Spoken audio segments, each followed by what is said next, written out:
तर आपण मगाशी बघितलं की मॅरेथॉन मध्ये एखादा रनर कोलॅप्स झाला म्हणजे पडला, तर आपण काय करायचंय? तर काय आपण त्यावेळी कशी मदत करायची आहे? कारण मग त्याचं महत्व आपल्याला आता बघायचंय. सीपीआर म्हणजे काय? कार्डिओपल्मोनरी रिससिटेशन. म्हणजेच काय? हृदय आणि फुफ्फुस हे बंद पडल्यानंतर त्याचं कार्य पूर्व परिस्थितीत किंवा पुनर्स्थापित करण्यासाठी ची क्रिया करायची, त्याला आपण कार्डिओपल्मोनरी रिससिटेशन म्हणजे सीपीआर असं म्हणतो. म्हणजे हृदय आणि फुफ्फुस बंद पडलं असेल तर हे सीपीआर म्हणजे आपण काय बघूया की हा माणूस पडलाय, तर सगळ्यात पहिल्यांदा काय करायचं, तर त्याला आपल्याला सेफ जागी न्यायचंय. म्हणजे काय? सुरक्षित ठिकाणी, म्हणजे सुरक्षित ठिकाणी. ह्याच्यात दोन भाग आहेत. एक म्हणजे आपली पण सुरक्षितता आहे आणि त्याची पण सुरक्षितता आहे. म्हणजे धोका, डेंजर आपण म्हणतो त्याला, त्यातनं त्याला ते बाहेर काढलं. म्हणजे समजा आता रनिंग करताना मध्येच पडलाय, तर बाकीच्या रनरना पण त्याच्या अंगावरनं किंवा ते पाय पडण्याची शक्यता किंवा ते पडण्याची शक्यता आहे आपल्या अंगावर येते. त्यामुळे त्याला बाजूला न्यायचं. ते नेण्यासाठी काय करायचं, तर साधारण असं आपण ह्याच्यात काखेत हात घालायचे आणि त्याला त्याच्या पायाने असं त्याला आपण ओढून नेऊ शकतो, एक असेल तर. आता या ठिकाणी आपण मॅरेथॉनच्या वेळेला तुम्हाला खूप लोक मदतीला असतील. आम्ही मगाशी सांगितल्याप्रमाणे व्हॉलेंटियर असतील, तुम्ही त्यांना उचलून नेऊ शकता बाजूला. बाजूला घेतल्यानंतर काय करायचंय की आपण लगेच बघायचंय की बाबा त्याला त्याचं हृदय आणि फुफ्फुस बंद पडलेलं आहे का. आता कसं बघणार आहे, तर पहिल्यांदा लगेच आपण त्याला टॅप करायचंय. ह्या दोन्ही साईडला पण तुम्ही टॅप करू शकता. जागा आहेस का, नाव त्याचं घेऊन जागा आहेस का, बरा आहेस का विचारलं, आवाज आलेला नाही आपल्याला कळालं. आणि नंतर दिसते की आपल्याला श्वासोश्वास घेत नाहीये, आपल्याला इथं मुवमेंट दिसतात. साधारण अशा मुवमेंट आपण बघितलं तर इथं श्वास घेताना आपल्याला दिसतं. आपण असं बघितलं तर पल्स इथं बघू शकतो आपण, किंवा रेडियल पल्स पण असते, पण ह्यात वेळ घालायचा नाही. फक्त 10 सेकंदात तुम्हाला बघायचंय. इथं पल्स बघताना एका साईडलाच दाबून बघायचंय, दोन्ही साईडला दाबायचं नाहीये. एका साईडला बघायचे पल्स लागते, पण हे खूप अवघड असतं कळणं. तर समजा ब्रिदिंग बघायचंय, घेतल्यानंतर मग बघायचं की आपण थोडस त्याची मान, हे चीन आपण म्हणतो, हे वर करायचे आणि ते एका बाजूला करायचे. ह्यानी काय होतं, तर तुमची एअरवे म्हणजे हा श्वासोश्वास घ्यायचा मार्ग मोकळा होतो. आता सीपीआर द्यायला चालू करायचे, कॉम्प्रेशन द्यायला चालू करायचे. कारण सीपीआर हा, आता कॉम्प्रेशन आपण कसं द्यायचंय ते बघायचं. छातीवर दाब कसा द्यायचा, कुठं द्यायचा. गुडघ्यावर उभा राहायचे. गुडघ्यावर उभारल्यानंतर दोन्ही निप्पलच्या मध्ये, हे आपलं जे मधलं बोन असतं, ह्या बोनच्या मध्ये हाता हा हात आहे, हाताचा हात तळवा आहे, ह्या तळवा, दुसरा हात त्याच्यात लॉक करायचा आहे.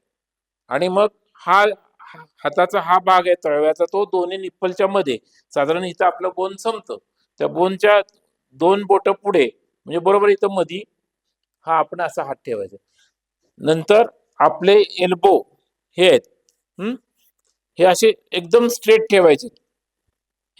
शोल्डर पण एकदम ताट पाहिजेत आणि हे याला परपेंडिक्युलर पाहिजे, म्हणजे अगदी एका रेषेत. आणि हा लॉक पाहिजे. आणि मग कॉम्प्रेशन लगेच चालू करायचे. कॉम्प्रेशन चालू करायला म्हणजे आपण जे छातीवर दाब देतो, तो दाब द्यायला चालू करायचे. 1, 2, 3, 4, 5, 6, 7, 8, 9, 10, 11, 12, 13 असे आपण 30 वेळा हा दाब द्यायचा आहे. थांबायचं नाही, फक्त परत 30 वेळा चालू करायचं. जर समजा कुठल्याही त्याचा हालचाल चालू झाली नाही तर. आता हा दाब देताना काय काय प्रिकॉशन घ्यायच्यात बघा. पहिली गोष्ट म्हणजे हा इंटरलॉक झालं पाहिजे. हे इथं दुमडले गेले नाही पाहिजे. दुमडलं तर काय होणार आहे, असा दाब पडणार आहे. आपण या गुडघ्यांवर उभं राहायला पाहिजे. गुडघ्यावर बसलं तर हा दाब पडणार नाही. हे हात बरोबर कुठे पाहिजेत, मध्ये पाहिजे. लोकांना काय वाटतं की हार्ट लेफ्ट साईडला म्हणून लेफ्ट साईडला देतात, तर सगळ्यात पोझिशन महत्वाची आहे. गुडघ्यावर उभं राहणे, त्याच्यानंतर हात इंटरलॉक केले पाहिजेत, इथं दुमडायचे नाहीयेत, बरोबर मध्ये ठेवायचे, इकडे ठेवायचं नाही. आणि आता दाब द्यायचा, 1, 2, 3, 4, 5, 6. आता ह्यात कसं होतं की किती रेटनी द्यायचे, तर साधारण 100, मिनिमम 100 मिनिटाला, 100च्या रेटनी, जास्तीत जास्त 120, म्हणजे 120 पेक्षा पण जास्त नाही, 100 पेक्षा पण कमी नाही. आता किती खाली जायचंय, तर साधारण 2.5 इंच, 2 ते 2.5 इंच खाली जायचं. प्रत्येक वेळेला आपण एक दिल्यानंतर परत येऊन द्यायचंय वर. आता मी तुम्हाला दाखवतो काय होतं. आपलं जे इथलं बोन असतं वरचं, हे आता मी जे आपण दाबतोय ते दोन्ही छातीच्या मध्ये, आणि त्याला जिपॉइड म्हणतो आपण, तर त्याच्या खाली आपली स्पाईन असते म्हणजे काय, मणका असतो. ह्या मणक्याच्या मध्ये बरोबर ही स्पाईन आहे आणि मणक्याच्या मध्ये बरोबर आपण दाब देतो, त्यावेळी काय होतं, हे हा हार्ट आहे समजा, त्यामधला ह्या हार्ट मधनं रक्त पुढे जातं आणि ज्या वेळेला आपण सोडतो त्यावेळेला इकडून रक्त परत येतं. म्हणजे बघा, आपण हा जर समजा हार्ट आहे खाली आहे समजलं तर दबतं, त्यावेळेला इकडून सगळं रक्त पुरवठा सगळ्या अवयवांना येतो. आपण ज्यावेळेस सोडतो त्यावेळेला परत ह्यात रक्त भरलं जातं. त्यामुळं आपण ज्या वेळेला खाली दाब देतो त्यावेळेला ते सोडणं पण महत्वाचं आहे. किती वेळा करायचंय, मिनिटाला 100 ते 120 या स्पीडनी खाली 2 ते 2.5 इंच जायचंय. परत रिकॉइल म्हणजे परत वर आलं पाहिजे व्यवस्थित आणि हात उचलायचा नाहीये त्यावेळेला. 1 2 3 4 5 6 7 कंटिन्युअस फक्त वरून खाली गेलं पाहिजे. तर अशा प्रकारे आपण जर केल्यानंतर हा रक्त पुरवठा पण वर जातो आणि ज्या वेळेला आपण दाबतो त्यावेळेला काही प्रमाणात हवा सुद्धा बाहेर फेकली जाते आणि थोडी आत पण येते. ही आपली कॅव्हिटी असते, त्याच्यात निगेटिव्ह प्रेशर होतं. ज्यावेळी आपण खाली दाबतो त्यावेळी निगेटिव्ह होतं, त्यात हवा पण येते, त्यामुळे थोडीशी हवा पण जाते. आणि हँड्स ओनली सीपीआर म्हणतो.